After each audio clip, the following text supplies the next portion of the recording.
नमस्कार प्यारे दोस्तों। रिट लेवल के लिए जो आपके गणित के टॉपिक है, जो पहला टॉपिक है आपका सिलेबस स्क्रीन पर इस प्रकार है। मैथ्स का घातांक, बीज व्यंजक, गुणनखंड, समीकरण, वर्ग और वर्गमूल, घन और घनमूल। तो अपन पढ़ेंगे इसका तीसरा टॉपिक अब गुणनखंड। अब हम देखेंगे गुणनखंड। पहले हमने दो टॉपिक पढ़ लिए थे, घातांक और बीज व्यंजक, जिनका लिंक आपको डिस्क्रिप्शन में मिल जाएगा। अब देखिए गुणनखंड। देखो गुणनखंड की परिभाषा क्या है, पहले तो ये समझिए। गुणनखंड कहते किसे, यानी किसी संख्या में जिन जिन संख्याओं का पूरा पूरा भाग चला जाता है, वे सभी उस संख्या के गुणनखंड कहलाती है। समझ रहे हो? यानी कोई भी जो संख्या है, जिन जिन संख्याओं को उसमें पूरा पूरा भाग चला जाता है, वे सभी संख्याएं उस संख्या की क्या कहलाती है? गुणनखंड कहलाती है। जैसे एग्जाम्पल से आप समझिएगा। एग्जाम्पल जैसे अपन ले लेते हैं, जैसे 10 है।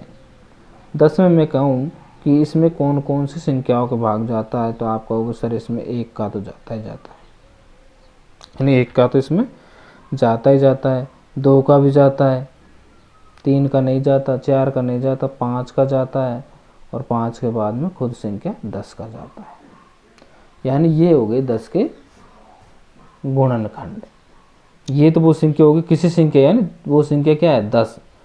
और किन किन संख्याओं भाग जा रहा है इसमें? 1 2 5 10, 1 2 5 10, तो ये इनका पूरा पूरा भाग जाता है। तो ये सभी संख्या इस संख्या की क्या है?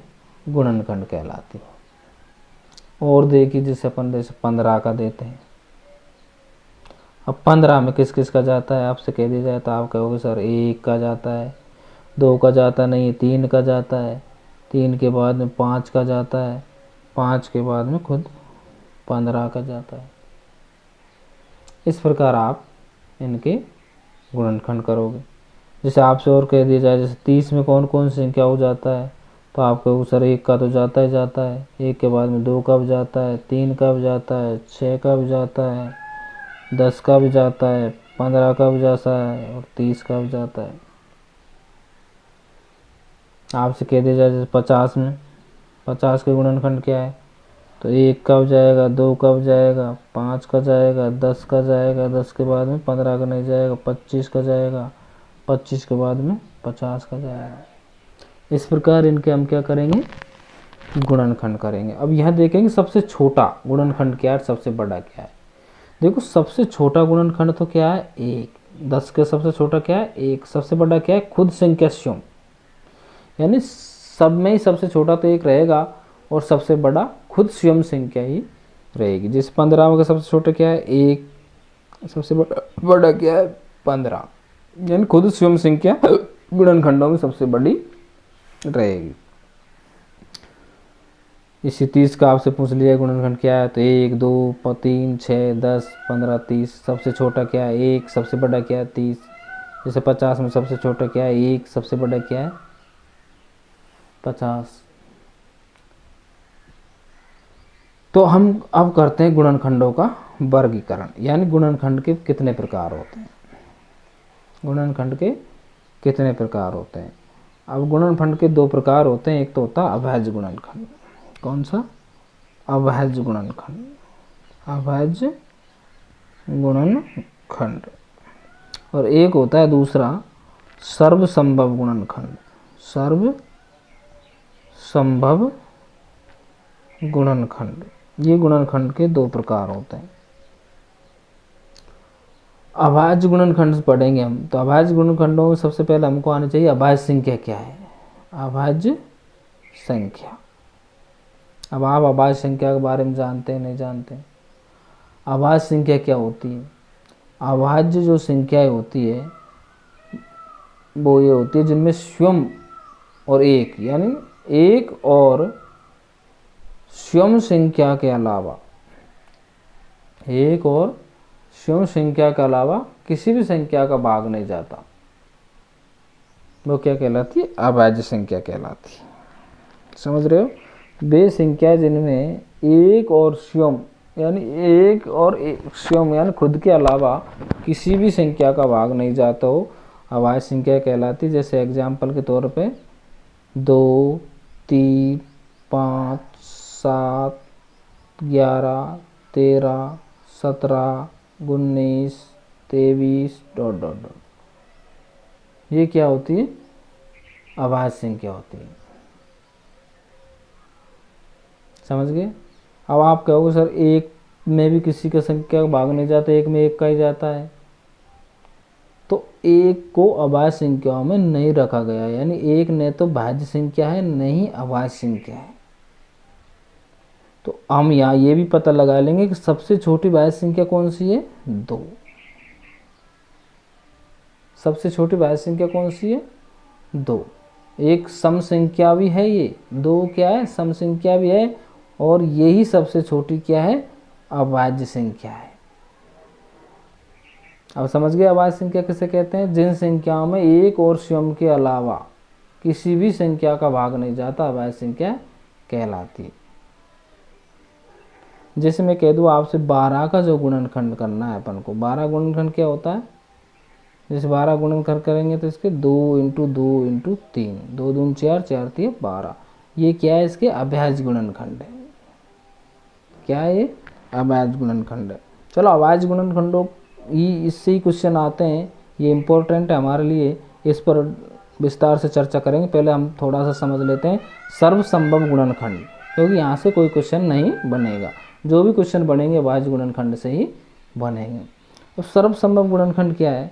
जैसे मैंने आपसे कह दिया 15 है, 15 का गुणनखंड करना है, तो अपन ने 15 क्या किया था? 1, 3, 5 और 15 इन सभी संख्या का भाग जाता है।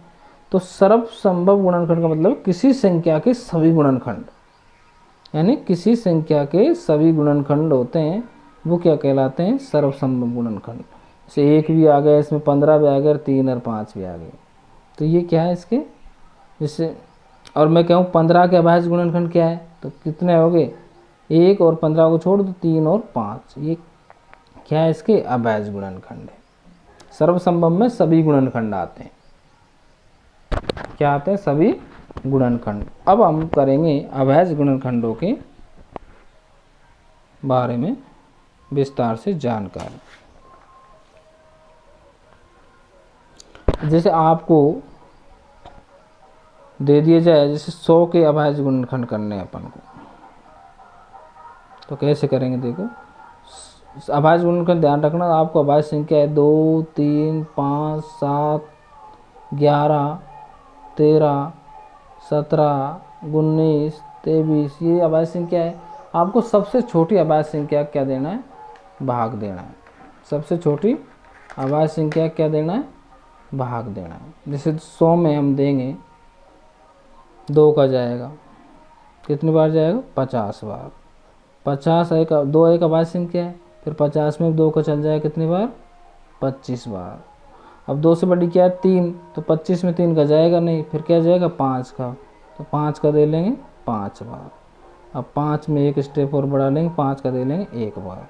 यानी जो 100 के जो अभाज्य गुणनखंड हुए वो क्या हुए? 2 × 2 × 5 × 5, ये क्या हुए? 100 के अभाज्य गुणनखंड। क्या हुए? 100 के अभाज्य गुणनखंड। आपको ये भी पूछ सकता है अभाज्य 100 में अभाज्य गुणनखंडों की संख्या कितनी है? तो देखो 1, 2, 3, 4, तो अभाज्य गुणनखंडों की संख्या कितनी है? 4। तो इस प्रकार हम अभाज्य गुणनखंड करेंगे। जैसे आपसे कह दिया जाए कि 65 के अभाज्य गुणनखंड करने हैं, तो 65 में सबसे छोटी कोई अभाज्य संख्या हमारे पास ये, इनको ध्यान में रखना है। सबसे छोटी अभाज्य संख्या का भाग देंगे, किसका जाएगा? 2 का जाएगा नहीं, इसमें 3 का नहीं जाएगा, 5 का जाएगा। कितने बार? 13 पंजो 65। अब 13 तो खुद ही अभाज्य संख्या है, तो 13 में तो 13 का ही जाएगा। तो इसके जो गुणनखंड हो गए वो क्या हो गए? 5 × 13। इसके अभाज्य जो गुणनखंड हुए वो 5 × 13 हो गए, यानी अभाज्य गुणनखंडों में इनकी संख्या कितनी होगी? 2। अगर आपको सभी सर्वसंभव गुणनखंड पूछता तो क्या आती है? सारी संख्या आती है, 5 और 13 तो आएगी, और क्या आएगी? 1 भी आएगी और 65 भी आएगी। तो लेकिन हमको जो इम्पोर्टेंट टॉपिक है वो है अभाज्य गुणनखंड, जिसमें जो गुणनखंड होंगे वो अभाज्य संख्याएं होगी। जैसे आपको दे दिया जाए 40 के अभाज्य गुणनखंड करने हैं, तो आप 40 में किसका भाग दोगे? सबसे छोटी संख्या अभाज्य गुणनखंड, अभाज्य संख्या कौन सी है? 2। कितनी बार जाएगा? 20 बार। फिर 2 का जाएगा कितनी बार? 10 बार। फिर 2 का जाएगा कितनी बार? 5 बार। फिर 5 का जाएगा 1 बार। तो 40 में 2 इंटू 2 इंटू 2 इंटू 5, ये इसके क्या हो गए? अभाज्य गुणनखंड। आपसे पूछ लिया जाएगा अभाज्य गुणनखंडों की संख्या कितनी है, तो आप क्या कहोगे? सर 4 है।